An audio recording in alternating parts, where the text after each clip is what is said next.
Hello বন্ধুরা, আপনারা সবাই কেমন আছেন? আশা করছি আপনারা সবাই ভালো আছেন। ডলি কিচেনে আপনাদের স্বাগত। আজকে আবার একটা রেসিপি নিয়ে এসেছি, মোচার রেসিপি। তার জন্য এই যে মোচাগুলো সব ছাড়িয়ে ভালো করে বেছে নিচ্ছি।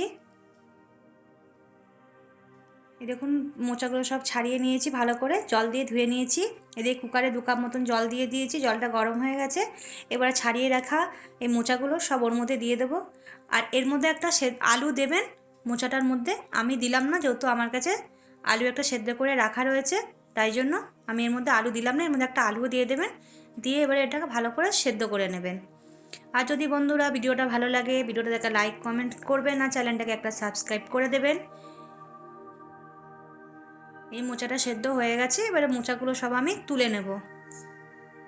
এই রেসিপিটা খেতে অসাধারণ হয় বন্ধুরা, একবার বানিয়ে খেয়ে দেখবেন, খুবই ভালো লাগে। নিরামিষের দিনে এরকম রেসিপি হলে আর কোনো কিছু দরকারই হবে না। এবারে মোচাগুলো ভালো করে জলগুলো ঝরিয়ে নেব।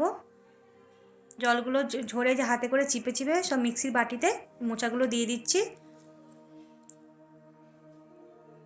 এবারে কটা কাঁচা লঙ্কা এর মধ্যে, এবারে এটা পেস্ট করে নেব। এই যে মোচাটা আমার পেস্ট করা হয়ে গেছে, দেখুন। এবারে এটা ঢেলে নেব।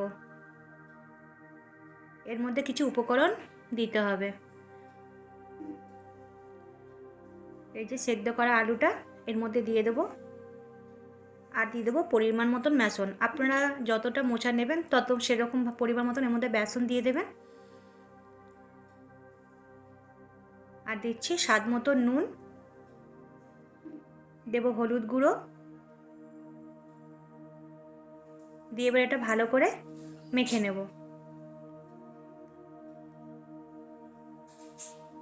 মোচাটা যেহেতু গরম, ওই জন্য হাতার সাহায্যে মাখছি। কিন্তু যতই হাতা দিয়ে মাখি না কেন, মন করছে হাত দিয়েই মাখি।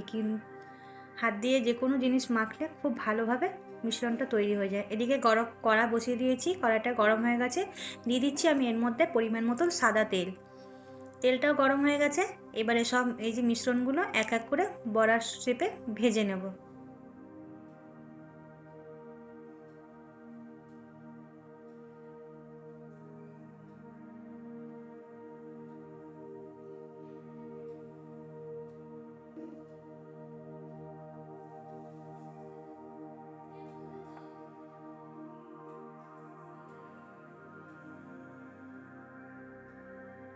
দেখুন, এইভাবে সব কটা বড়া আমি ভেজে নেব।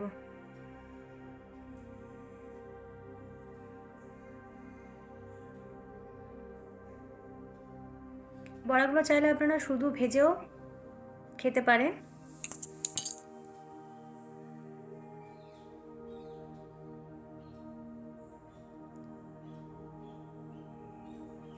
সমস্ত বড়াগুলো লাল লাল হয়ে গেছে, বড়াগুলো সব ভাজা হয়ে গেছে।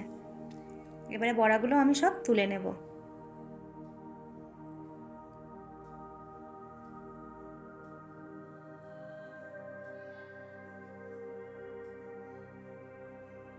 বড়াগুলো সব ভাজা হয়ে গেছে, বড়াগুলো তুলে নিলাম। ওই তেলের মধ্যে এই যে ডুমো ডুমো করে আমি আলু কেটে রেখেছি, এর মধ্যে আমি 2টো আলু নিয়েছি। আপনাদের যতটা পরিমাণ মতন নেবেন সেরকমভাবে আপনারা পরিমাণ মতন আলুও দেবেন। আমি 2টো মিডিয়াম সাইজের আলু কেটে ধুয়ে নিয়েছি। আলুগুলো এবারে কড়ার মধ্যে দিয়ে ভালো করে একটু নাড়াচাড়া করে ভেজে নেব। এর মধ্যে একটুখানি সামান্য নুন আর একটুখানি হলুদ দিয়ে আলুগুলোকে ভেজে নেব।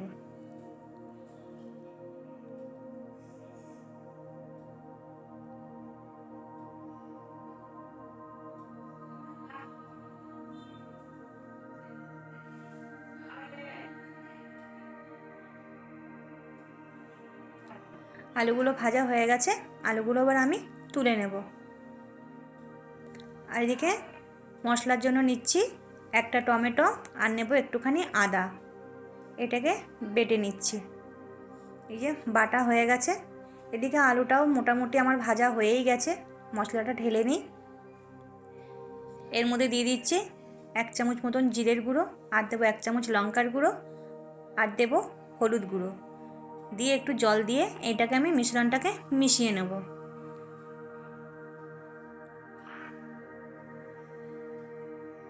এই যে মশলার পেস্টটা আমি বানিয়ে নিলাম।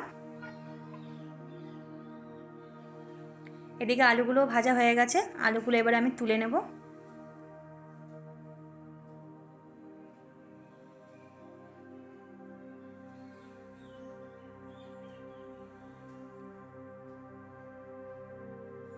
এবারে ওই তেলের মধ্যে আমি গোটা জিরে, একটা তেজপাতা আর কিছু গোটা গরম মশলা ফোড়ন দিয়ে দেবো। ফোড়নটা একটু ভেজে নিয়ে এর মধ্যে আমি দিয়ে দেবো মিশ্রণ করে রাখা মশলার পেস্টটা।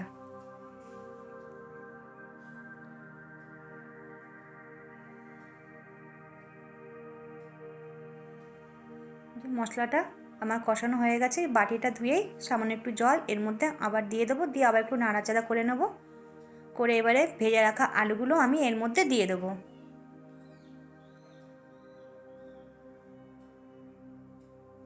আলুগুলো দিয়ে আরও ভালো করে একটু নাড়াচাড়া করে একটু কষিয়ে নেব। দিয়ে এখানে স্বাদ মতন নুন আমি দিয়ে দিলাম। দিয়ে এবার পরিমাণ মতন জল দিয়ে আমি এটা হতে দেব।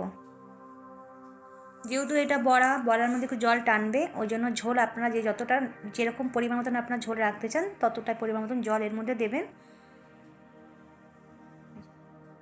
এবারে আমি এটা কিছুক্ষণের জন্য হতে দেব।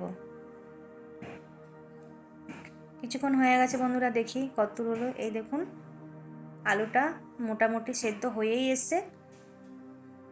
এর মধ্যে বড়াগুলো আমি দিয়ে দেবো।